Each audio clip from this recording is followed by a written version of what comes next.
कर्जत तालुक्यातील शेलू ग्रामपंचायत हद्दीतील बौद्ध समाजाच्या स्मशानभूमी शेजारी सुरू असलेल्या डम्पिंग ग्राउंडबाबत ग्रामपंचायतकडून कार्यवाही सुरू केली आहे। प्रशासनाने डम्पिंग ग्राउंडवरील कचरा हटवण्याच्या कामाला सुरुवात करण्यात आली आहे।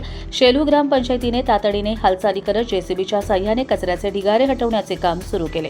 यामुळे अनेक दिवसांपासून दुर्गंधी, धूर, प्रदूषण आणि स्मशानभूमीच्या पावित्र्याचा प्रश्न उपस्थित करणाऱ्या स्थानिक नागरिकांना काहीसा दिलासा मिळाला आहे।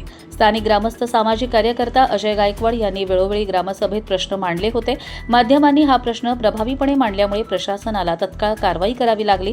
आता कचरा पूर्णपणे हटवून स्मशानभूमी परिसर स्वच्छ व प्रदूषणमुक्त ठेवण्याची जबाबदारी संबंधित प्रशासनाने पार पाडावी अशी अपेक्षा नागरिकांनी व्यक्त केली आहे।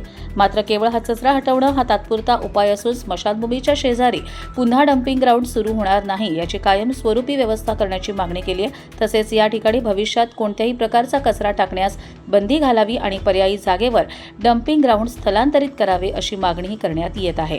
कर्जत लाईव्हसाठी महेश भगत, नेरळ।